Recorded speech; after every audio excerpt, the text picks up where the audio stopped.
It has been learnt that the mob, after killing Dipu Chandra Das, hung his body from a tree, set it on fire. Islamists are going unchecked in the neighbouring nation. For Mohammed Yunus, it is the death of an Islamist that is melting his heart. But the cries of despair of an inconsolable family of innocent garment worker, a minority in Bangladesh, did not even bother him. Let's go straight across to a CNN News 18 exclusive, and it's a big story. Joining us now is Moibul Hassan Chaudhry.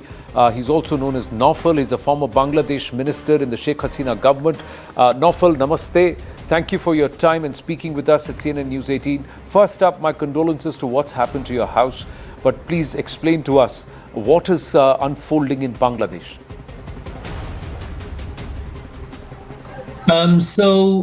Straight after the news of Mr. Hadi having passed away, some of the advisors of the Yunus government have come out in public, especially Mr. Mahfouz, who was his information advisor, meaning minister, and publicly have called for blood-to-blood revenge.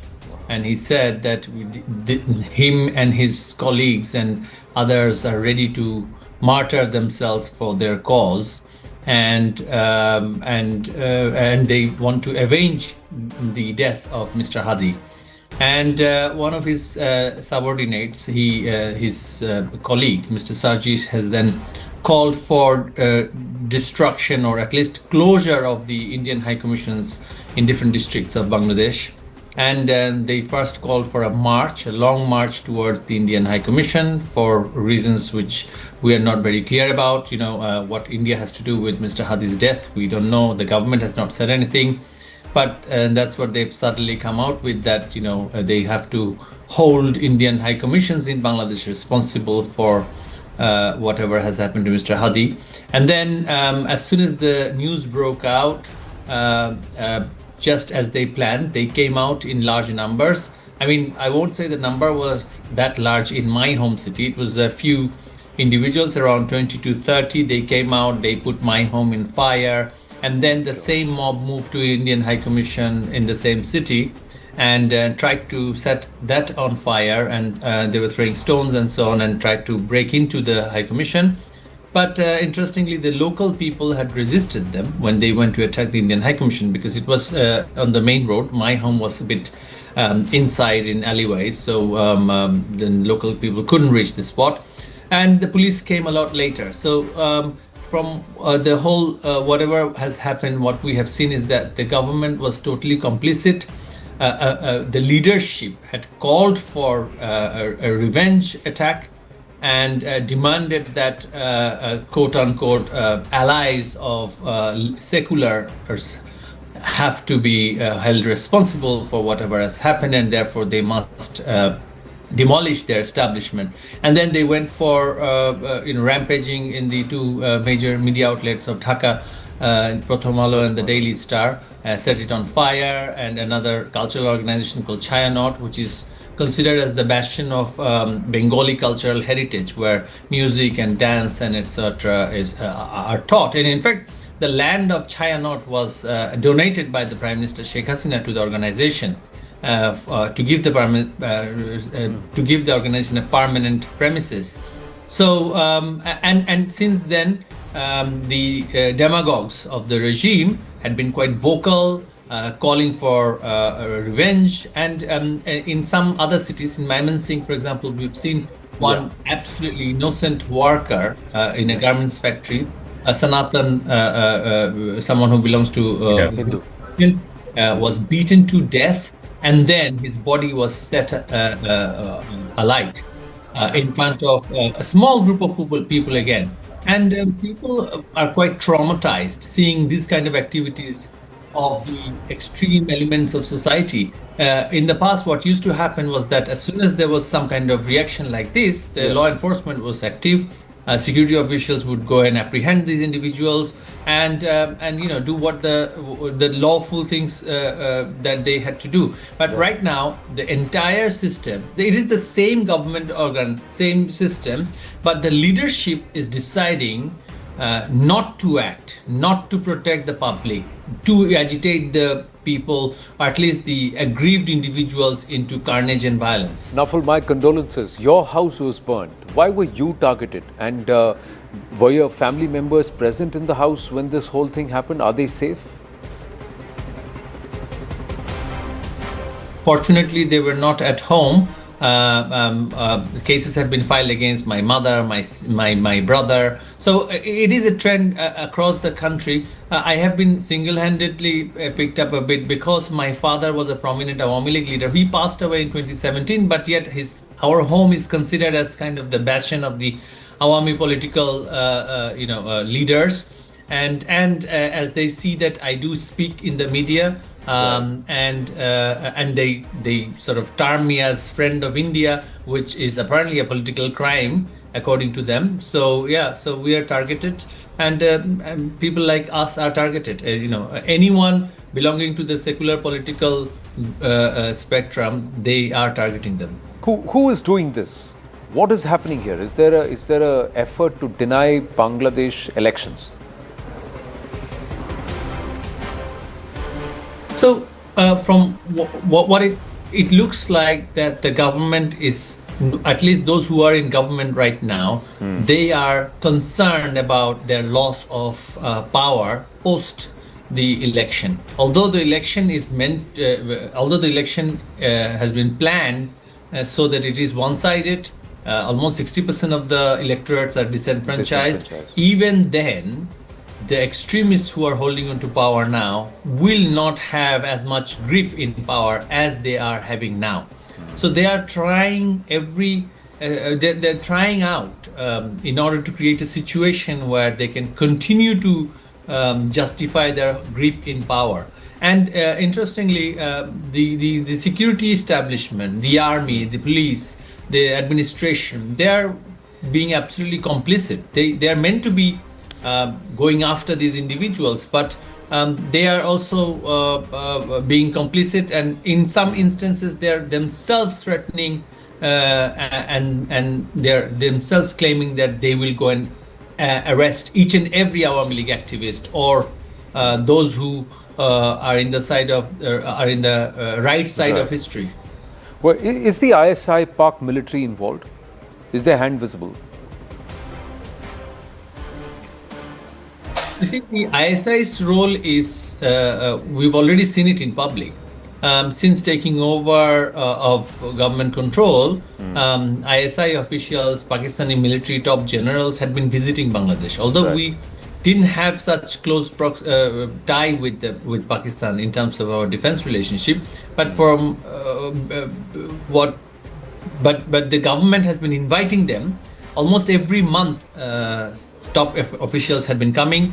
Not only just the military officials, but the operatives of the Lashkar-e-Taiba, LET, and Jaish-e-Mohammed, they had been also been coming. And Maulana Fazlur Rahman, another very hardline politician from Pakistan, he had been visiting, all in the name of reinvigorating the relationship that Bangladesh and Pakistan had before 1971, to apparently normalize the relationship. If you really want to have a people-to-people connection with Pakistan, you'd invite human rights activists like Asma Jahangir, or you'd say something about Imran Khan, who is in prison, who's a very popular politician. But of course, none of this has been happening. What was happening was that the intelligence establishment in Pakistan is re-establishing themselves in Bangladesh after 15 years.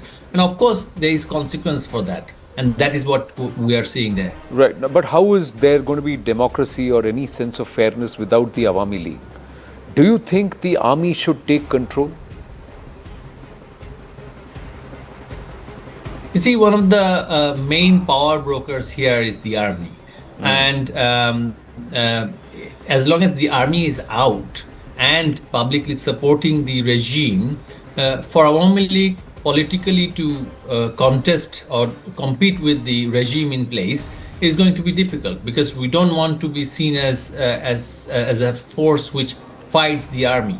Right. Army needs to understand that this kind of patron-client relationship with the extremists have consequence. as it happened in Pakistan. The extremists were assisted by the army for many years. Right. If that is the role that they want to take, then we've got to do what we have done in the past. We have fought the military dictatorship also. Awami League had done that in the past. We Right. don't want a civil war-like situation in Bangladesh, and that has consequence for India as well, because India and Bangladesh has the longest border. So for regional stability, we are still hoping that there will be some common sense on part of the establishment there, the permanent government structure, which is the army, the civil service, the judiciary, the security establishment. If they do not realize that the country is is in an existentialist crisis, it's going to be difficult for the people. But we are able to fight back. Most Right. of our leaders are in jail. Many have been killed, and some are in hiding and abroad. But as soon as the army is withdrawn, we are able to deal with these people. We've dealt with them Right. for 15 years, politically speaking. So we have the political might, muscle, and mandate, all of it. But right now, because of the presence of the army outside of the cantonment, we don't want to be in a situation where we're seen as someone who fights the army. Right, right. Take care, and again, condolences that you have had to have suffer personal loss here, Naufal. And let's hope that the army does seize control and there is some rationale and sense that prevails. We've got Lieutenant General T.P. Pandey, and we also have Major Razaul Karim joining us this evening. My namaste to our guests. Thank you for your patience, Major Razaul Karim. I'll come across to you. Just give me 2 more minutes, because we've got a reporter down from Dhaka. I'll just go across to Kamruzzaman, who's with us. Mohammad Kamruzzaman reporting from Dhaka. Kamruzzaman, thank you for your time. What's the latest update? There was a huge crowd that had assembled around in Dhaka. Has Osman Hadi's mortal remains, have they been brought back? What's the update? Thank you very much. Actually, the dead body, we have been confirmed from multiple sources that dead body has already come. And the gathering that was huge at Shahabag intersection, they declared that they would leave the place just a few minutes back. I was there at that time, and they were leaving, and they would take part in the funeral that will be held tomorrow after Johur prayer in front of the country's national parliament. So now people are actually waiting for the funeral, and it's expected that that would be one of the biggest funeral in the history of Bangladesh, because Osman Hadi was a very popular figure, and among the students, among the young, he was an idol as a voice against tyranny, as a voice against authoritarianism and fascism. So many people love Osman Hadi, and they would take part in the funeral. So we are also waiting to see that situation. But what's going to happen? Will there be elections in a scenario like this? Has there been violence today? Many are saying that the army should now take control to restore order and to ensure there are free and fair elections. Yes, of course, you know that after the killing of Hadi, tensions spread and violence, protests spread everywhere in the country, in many places. So, of course, there are security concerns. So I visited Delhi Prokramalo, Delhi Star Office, and I saw army officials there. But the people actually, they're aggrieved. So that level of violence only at Dhanmondi 32 and some other settlements, there were setting of fire. But other situation was normal. Even I saw many people, even minority people, at even Shahabag Point, where there was huge gathering. So we are not, I don't see any tension now. Actually, people now so much shocked. And after the hearing that the dead body has come, and they are now ready to take part in the funeral, actually. Right. Kamruzzaman, thank you. Thank you for your time, and thank you for getting us these ground reports from Dhaka. Stay safe. Let's quickly move on and go across to Major Razaul Karim and Lieutenant General T.P. Pandey. Major Razaul Karim, your assessment, do you believe it's high time that the army stops watching from the sidelines, takes control and hands the governance back to the people? Thank you. Actually, the situation is not now. Army should have control much before. Why? The reason is that the interim government has lost their control over the population and over the mob violation.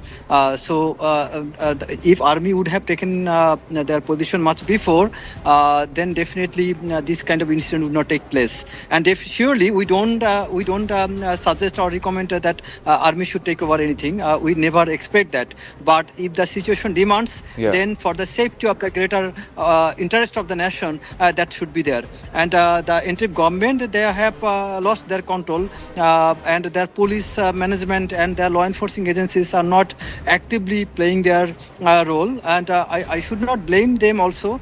Reason is that the situation is as such that after Hadi's incident, the common people in Bangladesh, he was very popular to common people, and the killing was actually, it was really aggravated the emotional sentiment to all the people, so all ages of people, like young generation and the senior citizen. Everybody is quite frustrated. Right. And, but why blame Awami League? Why blame Bharat? Why attack Bharat's missions and then burn minorities? See, the reason is that I should blame India for that, because if I name India, that will include all the nations, everybody or every parts of India, that will include.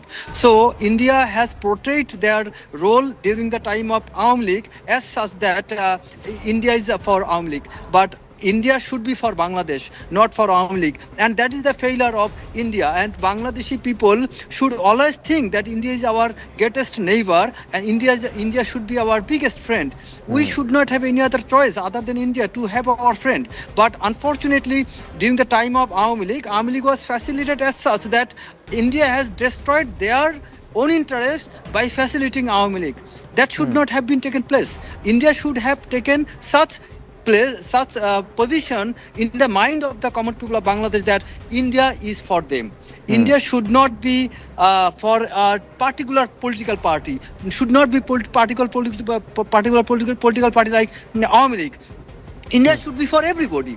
And that is the reason people always blames India now for any issue. If Awami League does anything, people think that India is backing them. And you know, already all the Awami leaders, they have taken shelters. Most of the Awami leaders, I should not say all, most of the Awami League leaders, they have taken shelter to India. And that also giving certain kind of reflection that India is protecting Awami League. So this kind of portrayal, this kind of narrative should not be spreaded. Rather, India should give a feelings that we are for Bangladesh, we are for all the people of Bangladesh, and we want to stand to help Bangladesh. And if India should give positive message, not the negative message. Thereby, Bangladeshi people, the revolutionists, and everybody will be happy to accept India. Other than if we call that ISI involved, this is not a solution. Rather, we should say that how best India can be our friend. If you keep blaming ISI, if you keep bringing Awami League, if you keep bringing other issue, that will not solve the problem. That will not make India good friend. Rather, only one thing will make India our good friend.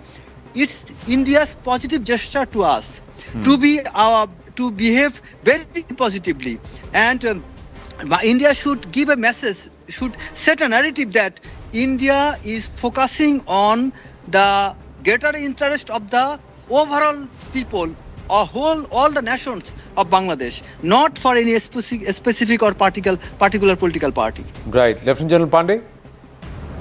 Yeah, I think sentiment is quite clear. I will just spread this thing at about two parts. Basically, a lot of people are saying that Yunus is weak. Frankly, look, Yunus is not weak. He's just a proxy in a face.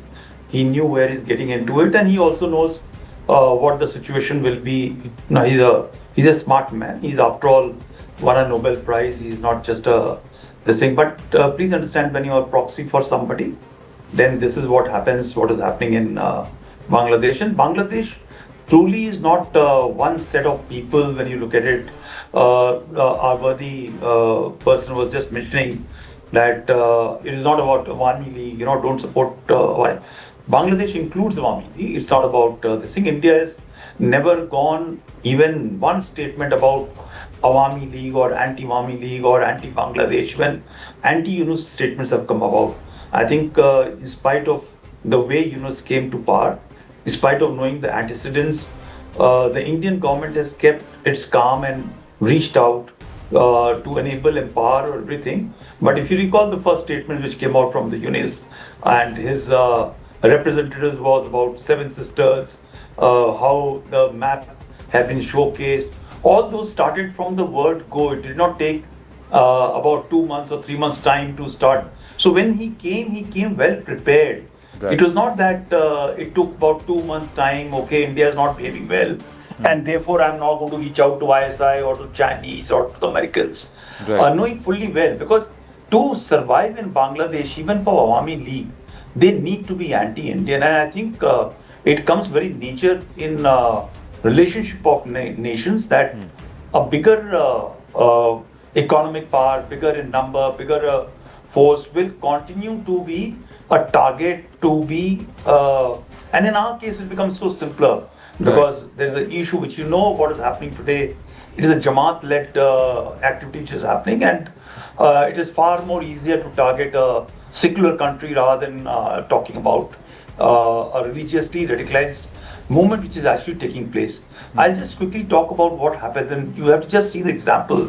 It is a classic ISI Hamas deep state playbook which is happening. The body coming, the killing. What I can understand, it has been done by some elements of Jamaat or something, internally. And now when the body comes, the glamorization part will happen. The emotions will be whipped. Now emotions can be not whipped against the weakness of the current dispensation which is there. They need to find somebody outside, which happens absolutely very clearly. It is either Western power, it is the deep state, it is the corporate side, China. And in this case, in Bangladesh, it's far more easier to blame India, right? And therefore, it will come out so clearly that, okay, let's blame India for whatever is. Situation in Bangladesh was never so simple or easy. They started improving in terms of their jobs and their status in last couple of maybe about 4 to 5 years.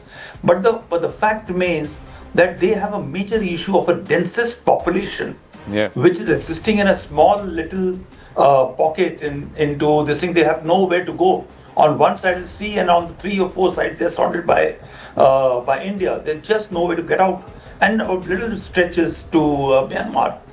And there's an issue of job, there's an issue of education. It is a very, very struggling country where religion, crime, right, becomes much more easier to take over whatever turbulence comes out. And when you remove, and that was what was done, when you remove a certain degree of modicum of power, not when Awami League was there, everything was hunky-dory or was under control, there was a certain degree of stability which is on. The moment you remove that modicum of stability, this is what you get mob. And that is a troublesome, it is a major issue for, not only for India, the long-term implication for the world is going to actually manifest from this region. 170 million people, the highest, it is the 8th densest population region in the world, where the challenges of jobs, economy, nothing much is on offer. They just can't, they are not a self-reliant economy. So where do they blame all the ills? You look at every person who had to go for treatment had to come to India. This is possibly one of the few times that somebody went to Singapore and see what has happened. Now with all those blocked, it's a major challenge for the Indian security establishment how to handle this on the borders. It is of course not a challenge for Yunus, because if it continues to go like this, the Jamaat, and you just understand how radicalization and people who rule on radicalization, they thrive in such environment. And this is the best option for people like who belong to Razakars, who belong to Jamaat Islami, and that exactly happening in this time. Right. It's See, not no, a good no, time no to matter Bangladesh. what, they should be elected by the people. No? This is not an elected government, Major. Why is there no thrust to ensure there are free and fair elections? Let the people choose. We've got pictures of Osman Hadi's mortal remains touching down in Dhaka and they're being brought out from the Dhaka airport. Yes, Major Karim. Yeah, can you repeat the question? Sorry. No, I'm saying, why is there no pressure on Mohammad Yunus to ensure there are free and fair elections? Who said there is no pressure? Who said there is no pressure? There is a pressure. But Dr. Yunus is behaving like a shameless cow.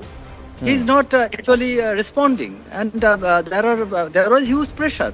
And actually, right at this moment, the pressure on Yunus, Bangladesh, actually here there are some involvement of international conspiracy. You know that India, since the very beginning, India is not positively responding to the common interest for the Bangladesh.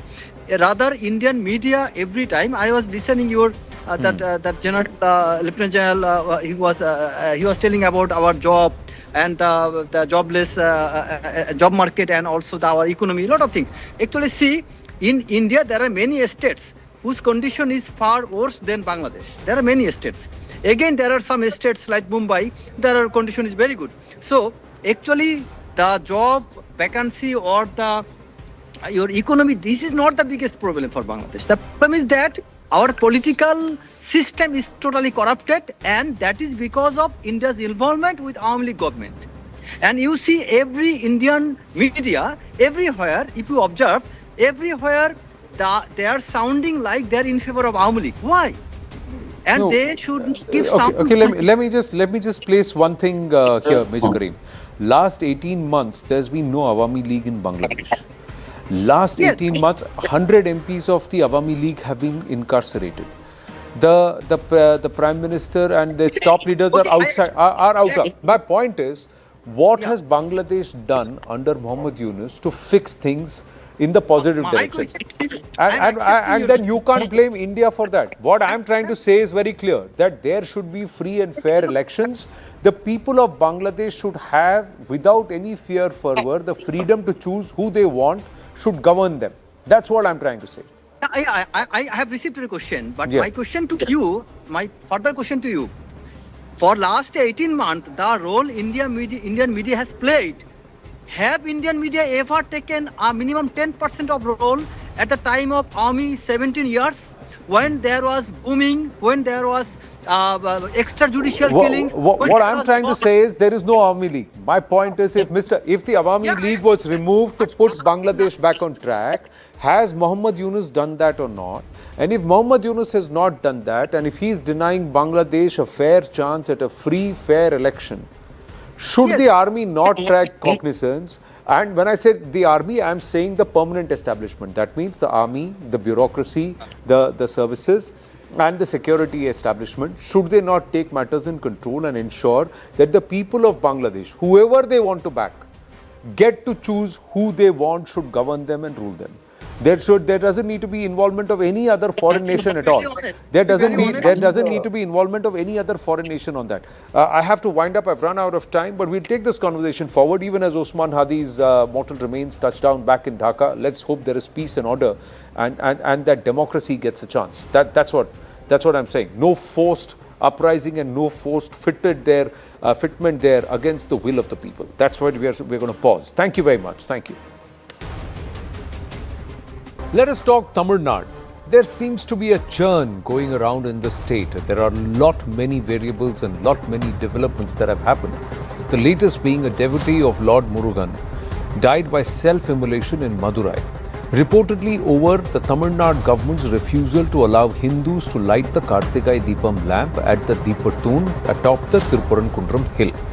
The victim, identified as Purna Chandran, approximately about 40 years old and a resident of Narimedu area, set himself on fire near the Periyar statue. He succumbed to severe burn injuries shortly after. And according to reports, Purna Chandran left a voice message to a friend, later shared with his family, expressing his intent to end his life in protest against the DMK government's refusal to permit lighting the sacred lamp at the traditional Deepathoon atop the hill. Now, in the message, he referenced Periyar's atheistic views and hoped his act would enable the ritual next year. On Wednesday, TVK chief Vijay attacked the DMK at a public meeting in Erode, calling it an evil force. He projected the TVK as a clean and pure force ahead of the 2026 assembly elections in the state. He flagged failures in governance, irrigation jobs, safety, and of course farmer welfare. But he completely maintained silence on the Deepam issue. He is appeasing non-Hindus and neglecting the Hindu vote. Priority for Tamil Nadu leaders and politicians ahead of the 2026 elections. Why is it that parties like the DMK, AIDMK and even the TVK are steering clear of an issue where the courts have ruled in favor of the devotees? We have Amerikai Narayanan, Dr. Anand Ranganathan, Mr. Rajagopalan also with us. My namaskaram, Vande Mataram to everybody. But first, kindly allow me to first go to Purnima and ask her, what is your reading? What is happening? Why is it that political parties are steering clear of this entire Deepam issue? Especially someone like Vijay, who claims that he is neither going to follow Periyar nor going to follow MGR. He is going to bring a new brand of politics. Respect for judiciary is not important for TVK also, Purnima?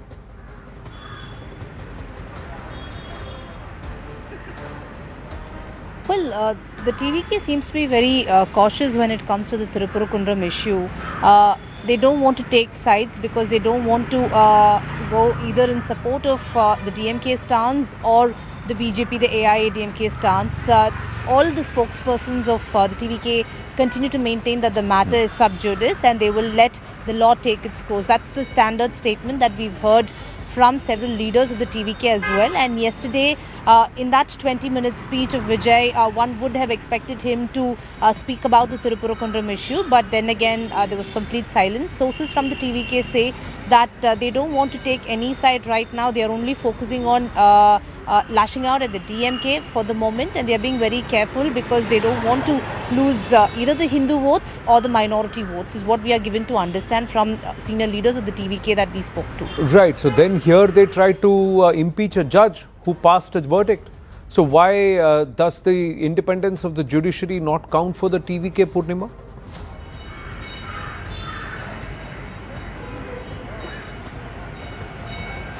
Well, right now, TVK does not want to take a stance because they just don't want to hurt the sentiments of either of the communities, and therefore they continue to maintain the same. Even when asked about the impeachment motion and what their stance is, they've time and again, of course, they've said that Tamil Nadu government should not have defied the Madurai bench's verdict, and they were continuously maintaining that it's the DMK that shouldn't have defied, that should have followed what the Madurai bench had said, but they don't want to add further because they don't want to hurt either of the communities, is what we are given to understand, which is why even when one would have expected Vijay to take a stance on the issue, yesterday once again there was complete silence from him and the others who spoke at the Erode rally on the Tirupurukundram issue. They don't want to touch that issue, at least for now, is what we are given to understand. Right. Purnima, thanks for your inputs, and stay on with us. We'll just open this up to our other guests. Dr. Ranganathan is with us, Sumantri Raman with us, Ramaswamy Mayappan is with us, Amerikai V. Narayanan and Mr. Rajgopalan also. Now my simple, Namaste, Jai Hind, Vande Mataram to everybody. My simple question is, in this case, had it been the other way around, will these political parties have maintained this middle of the road approach? Amerikai Narayanan, please tell me. Had it been the Muslim Paksh claiming the right to go ahead and put a chadar at the dargah and that order being blocked by the DMK, what would have been the reaction? Well, I think it is irrelevant for me to say what it would be otherwise. But I can tell you that it is wrong to whip up the religious sentiments and more so hatred towards any community at any time. Having said that, I think I have consistently said DK and BJP are two sides of the hatred politics. DK and DMK, even those days, have done political thing, and it used to say, on the dead body. Unfortunately today, I didn't know that, until I came into this show.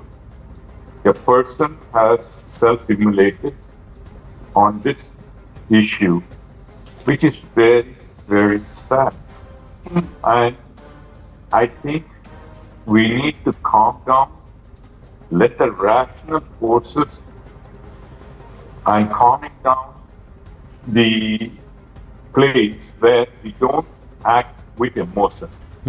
Having said that, I think it is very important, and I have said this consistently, that the policy, for example, I think as it stands now, the minority votes people feel are consolidated and go towards one party. Sumant Raman wants to say, yes, Sumant Raman. Look, there are 2 points, Anand. One is the fact that the judicial order has been disregarded. And I raised this issue earlier. If this had been an individual who had been, say, convicted of a crime and sentenced to imprisonment, can he tell the court, look, I've gone on appeal, so you can't, take me into custody, even though I have not got a bail from a court? So there is a problem with not obeying a judicial order, which opens up a Pandora's box. And that is really a breakdown of constitutional machinery. Now, the second point, and this is about the fact that the government has tied itself into knots, the state government, making multiple claims without any evidence before the court. Matter is, the orders have been, judgment has been reserved, so we're going to get orders hopefully in a few days' time. But the fact that a party like Mr. Vijay's TVK is constantly sitting on the fence, they still don't want to open their mouths. They're not even going as far as saying that the court order must be implemented. Even that, they're saying the matter is in court, we will not talk, which is absurd. You have got to take some kind of a stand on this issue. Third, even a party like the AIADMK, and I think that certain other leaders of the AIADMK have come out in support of the of their alliance partner, the BJP, and also in terms of supporting the lighting of the lamp. But both Mr. Edappadi Palaniswamy himself has sort of been critical of the DMK government, but has not openly sort of come out backing. The important thing right now is to cool the temperatures on all sides. The immolation is a tragic event, and certainly it should not be politicized, and it should not lead to more such tragedies. But having said that, I think the DMK's real fear, especially after Vijay's meeting again yesterday, is that a segment of the minority votes would go towards Mr. Vijay. That will decimate the DMK's chances in the elections. And I think that that's why they're doubling down so hard on this issue, even though, there are even elements I know within the DMK who are not terribly comfortable with the party having gone to these extents to deny the rights So the Christian, I think that's a problem. Christian Muslim vote consolidating is more important than the faith of the majority and the and the trust of the Muruga Bhaktars or Skanda Bhaktars. Now, the majority does not vote in one block in Tamil Nadu. So Ramaswamy Mayappan, is that the message? Is that the message that there are so many firqas and castes, 135 of them in Islam and 72 of them in Christianity? So it's not that they don't have their own caste moorings, but they still identify with their most of the converts. They still identify with their own OBC backward caste moorings from their Hindu times. So this is all quite a very politically distorted nomenclature. But on ground, Ramaswamy Mayappan, is the DMK government, is Vijay, are they all telling the Hindus of Tamil Nadu or those who don't practice Christianity or Islam, you don't matter? Your faith, your right to pray, your constitutional rights doesn't matter. And any judge who passes an order in the favor of these people who don't matter in Tamil Nadu does not deserve to be a judge. See, I begin first by paying respects to Bharat Mata and to my brothers and sisters of the country. See, I am going to take words from Mr. Sumant C. Raman in his post on Platform X, that the DMK is setting a very dangerous example in going after the order pronounced in 1923 that's already become final from the Privy Council. And their entire exercise today amongst the public, in the courtroom, in the parliament, the effort at impeachment. So that is something that needs to be questioned. So any politician, that includes Vijay, who claims to be one now, should be questioning that at the very root and should be offering solutions. So when you don't, you are not a serious leader. You're there only to parrot what can be told by others, and that is not the sign of a serious leader. I am not someone who would want to cast my vote for someone like that. One. Two, looking at the alliance leaders, they are doing their best at the moment as far as the BJP and their alliance party is concerned in terms of affirming the view of the court, affirming the view of the people. And that includes the sad loss of life that we've had. One, we can't support such actions by anyone, but we understand the pain that someone should have gone through to have gone to that extent, which the DMK government should come to a realization of. Once again, I will have to question only Stalin's government. Is a vote important? Is your political messaging important? You have failed to fulfill your manifesto promises. There is a huge anti-incumbency. People are unhappy with your promises. You have not reduced the number of task max. You have not taken NEET away. You've not given gas cylinders at the subsidized prices that you spoke about. You've not provided education benefits. You've not fulfilled almost 90% of your manifesto promises. So now they have no other reason. They're going after one issue that they can claim as a religious issue, play a divide and rule. I think after the British government, British Raj, I think the DMK is taking that dangerous position of dividing the Hindus and Muslims, where they've been living peacefully in Tamil Nadu. Here there was no claim, and the BJP is supporting the request of the common man that they should be able to light the lamp at the Deepathul. This has been a cultural event at the Kartika Deepam, everyone at their houses. The smallest of families, the last man to the most affluent ones, everyone does that. And you're denying someone that right that they've been doing historically. You're claiming some failure on the part of the temple trust and of your appointed authorities that will be the precursor to your entire system of how the temple should function. A failure cannot be the reason of how people should function. A proper example that is being set by every authority is what is required. Here the board refused to order, the EO refused to take the matter to the commissioner, and those are the examples that you want to set for other offices of the government. And the next most important aspect is the collector and the SP of the particular region were forced to take such a stand where there was no necessity of imposing 144 or 163, where they had to impose and go against the court order. So is this a possibility? Before I bring in Dr. Ranganathan and Rajgopalanji, thank you for your patience. Just quick word from Sumant Raman. Is this a trap that the DMK is trying to set, and Vijay is saying, I'm not going to walk into it. I'm going to keep the focus on the issues that should actually that people should throw you out of government, rather than you trying to feed this opium that is religion to the masses to gloss over their other inefficiencies. In one way, Anand, it's good that he has not fallen into the trap of taking a stand. But having said that, at some point he should take a stand. I mean, you cannot sit on the fence forever. The important thing I wanted to say again is that this has raised the larger question, which the devotees, representatives, the lawyers raised in court, as to whether the state can represent the temple. The state is not the owner of the temple. Yeah. The temple is owned by the deity. It's not owned by the state government. And the whole question of the state government speaking on behalf of the temple, which is a fundamental issue in Tamil Nadu because of the HRNCE department. Yeah. That is something that is really, something that needs to be tackled. This is much more important than just one temple or one lamp lighting issue. It's much bigger than that. Correct. Yeah, you make a fair point, but interestingly, there also the court's first order was asking the EO to go and light the lamp on behalf of the deity, for the deity, on behalf of the temple. Although technically this temple does not come under HRNCE and there is supposed to be no EO under it. So there is this huge co-option of Hindu faith by the state to try and... One correction. Yeah. So actually the temple does come under HRNCE, but it is an it is supposed to be run by trustees, Trustee. not by the EO. EO, correct. So the trustees, that's the point. So Yeah, the so there's government not supposed to be an cannot represent EO the appointed to run this one, HRNG, because it is applicable to all the temples across, other than certain private temples. Yes. Most of the temples are come under the aegis of the state, but the trustee is supposed to run it. There's not supposed to be an EO there. If you would permit me the turn of phrase, this is not about Joseph Stalin, but about Joseph and Stalin. And what Stalin thinks of Joseph. Look, it's DMK is petrified right now of vote cutting, not because of issues that relate to Hindus. It's always been absolutely clear about where its allegiance, if I can use that way, because we're all being cynical on the debate, talking about vote banks and which community matters to the politician.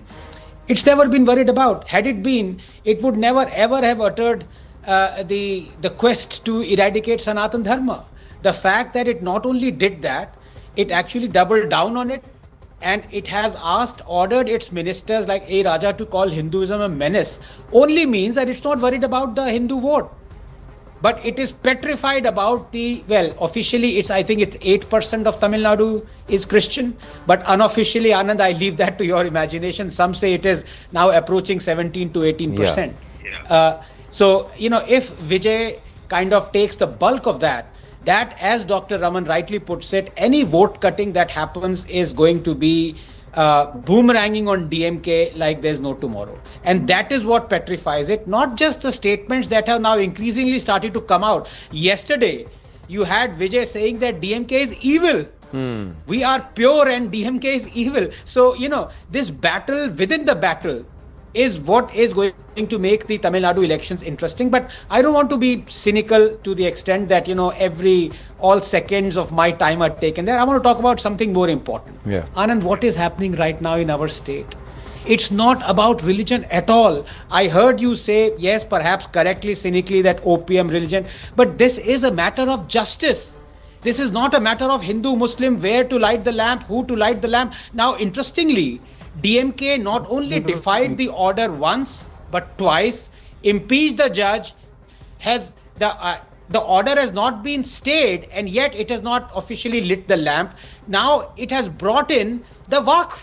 Yeah. The Waqf is now claiming that the land where the Deepathoon is that goes against all previous strictures, all previous judgments, starting from 1921, the Community Court judgment, 1931, the Privy Council judgment, the 1996 judgment, 2017 judgment, all are equivocal that the Deepathoon lies on the land that is controlled by the temple. Not just that, it is more than 15 meters away. It is 50 meters away, or perhaps even beyond that. So, if at all somebody is bringing in religion, it is the DMK, but they had not. And what Dr. Raman is saying is quite right. The moment Vijay gets into this issue, it is curtains for DMK, because not only are they going to lose the Christian vote, they are going to have a severe dent in whatever other things that Vijay can appropriate. Or do you believe, Rajagopalanji, that there is going to be a reset come 2026, 12 months ahead of the elections? Anand, 2026, as I covered the Tamil Nadu for more than 40-45 years, I see a sea change of, pattern. DMK is at the receiving end.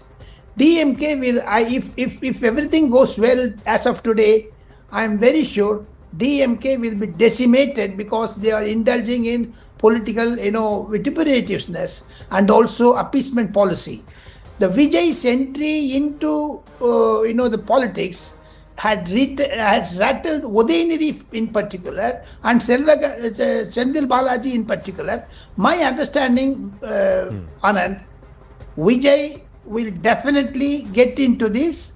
Vijay is going to crack into the votes of DMK, even Hindu votes, I would like to say.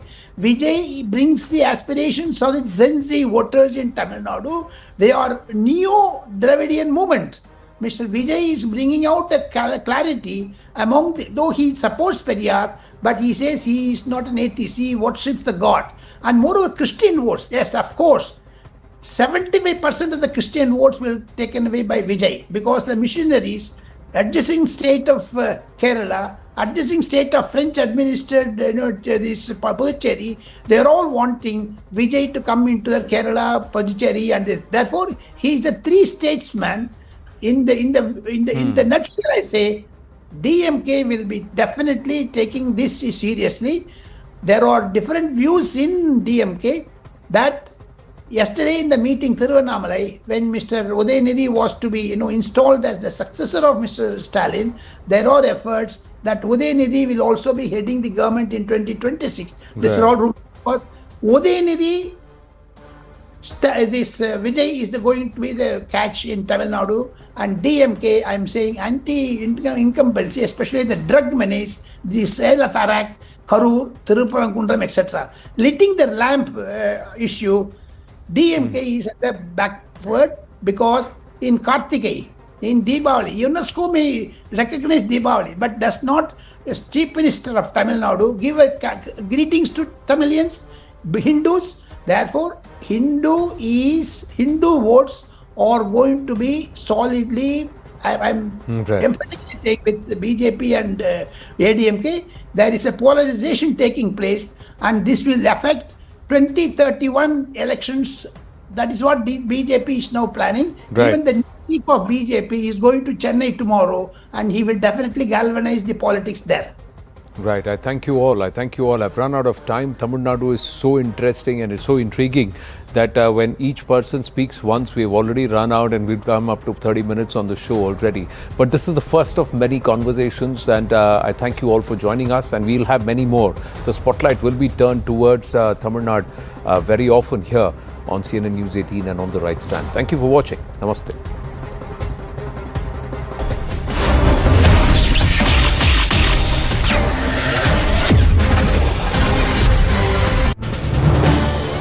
This is News 18 Network.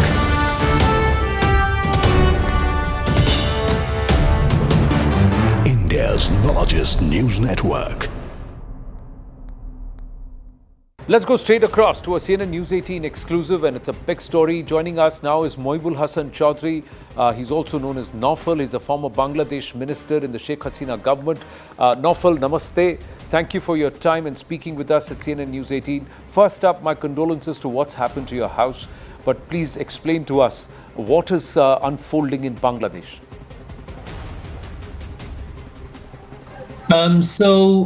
Straight after the news of Mr. Hadi having passed away, some of the advisors of the Yunus government have come out in public, especially Mr. Mahfouz, who was his information advisor, meaning minister, and publicly have called for blood-to-blood revenge.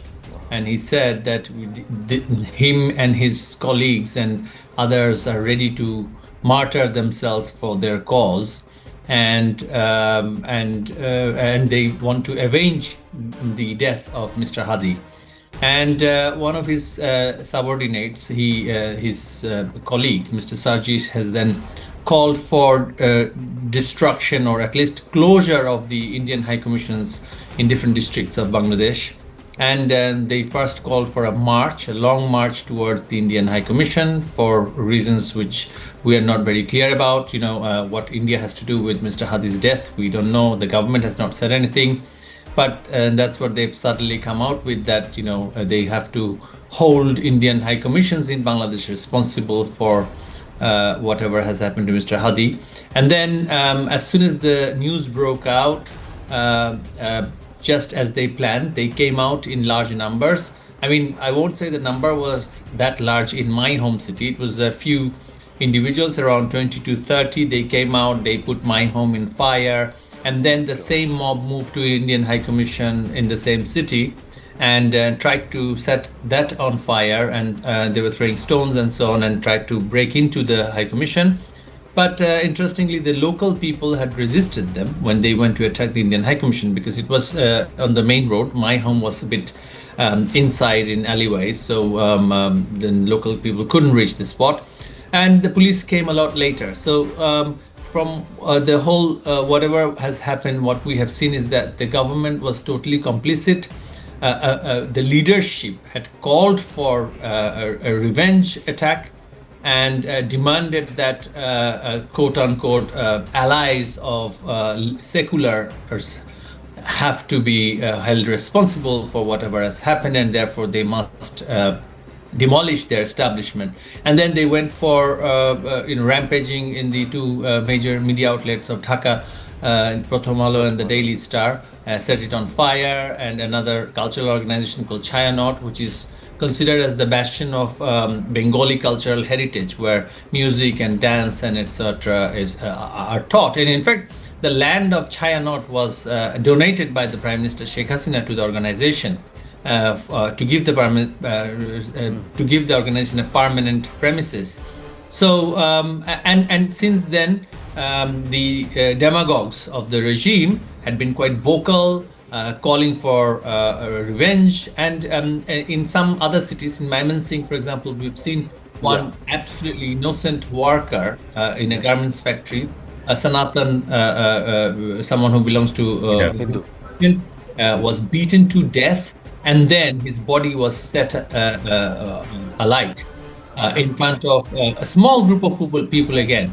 And people are quite traumatized seeing these kind of activities of the extreme elements of society. In the past, what used to happen was that as soon as there was some kind of reaction like this, the law enforcement was active. Security officials would go and apprehend these individuals and do what the lawful things that they had to do. But right now, the entire system, it is the same government organ, same system, but the leadership is deciding not to act, not to protect the public, to agitate the people, or at least the aggrieved individuals, into carnage and violence. Naful, my condolences. Your house was burned. Why were you targeted? And were your family members present in the house when this whole thing happened? Are they safe? Fortunately, they were not at home.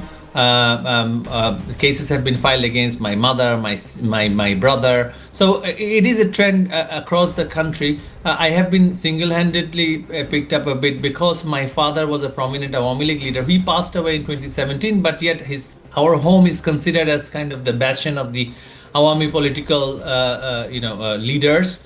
And as they see that I do speak in the media, and they sort of term me as friend of India, which is apparently a political crime according to them. So so we are targeted, and people like us are targeted. Anyone belonging to the secular political spectrum, they are targeting them. Who is doing this? What is happening here? Is there a effort to deny Bangladesh elections? So from what it looks like, that the government is, at least those who are in government right now, they are concerned about their loss of power post the election. Although the election is has been planned so that it is one-sided, almost 60% of the electorates are disenfranchised. Even then, the extremists who are holding on to power now will not have as much grip in power as they are having now. So they are trying they're trying out in order to create a situation where they can continue to justify their grip in power. And interestingly, the security establishment, the army, the police, the administration, they are being absolutely complicit. They are meant to be going after these individuals, but they are also being complicit, and in some instances they are themselves threatening and they're themselves claiming that they will go and arrest each and every Awami League activist or those who are in the side of